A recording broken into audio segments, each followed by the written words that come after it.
दुर्गा सप्तशती अध्याय 9 का अगला भाग।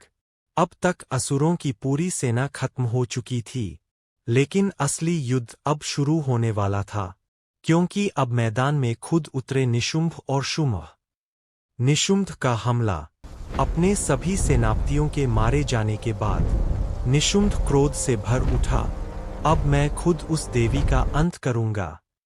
वह अपनी विशाल सेना के साथ युद्ध भूमि में उतरा और बिना देरी किए मां पर हमला कर दिया। मां का दिव्य रूप। मां दुर्गा ने अपने अनेक रूप धारण कर लिए। काली, ब्राह्मी, महेश्वरी, वैष्णवी। पूरा आकाश देवी शक्तियों से भर गया। भयंकर युद्ध।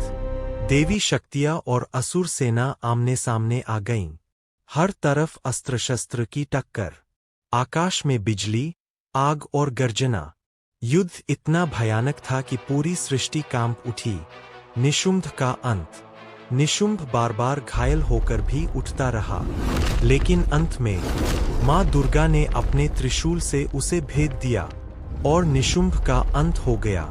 शुंभ का अंतिम युद्ध। अब अकेला बचा था शुंभ। वह क्रोध में चिल्लाया, तुम अकेली नहीं हो, इतनी शक्तियों के सहारे लड़ रही हो। मां दुर्गा मुस्कुराईं और बोलीं, ये सभी शक्तियां मुझसे ही उत्पन्न हुई है। सभी शक्तियां वापस समा गईं। और तभी मां के सभी रूप एक में समा गए। अब मां अकेली खड़ी थी, पूर्ण शक्ति के साथ। शुंभ का अंत। शुंभ और मां के बीच भयंकर युद्ध हुआ।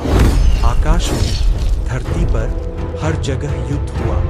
अंत में मां दुर्गा ने उसे आकाश में उठाकर जोर से भूमि पर गिराया और उसका वध कर दिया। इस तरह अधर्म का अंत हो गया। पूरे ब्रह्मांड में शांति छा गई। देवताओं ने मां की स्तुति की। जय माता दी के जयकारे गूंज उठे। संदेश। सच्चाई और धर्म की हमेशा जीत होती है। सारी शक्तियां एक ही परम शक्ति से आती है।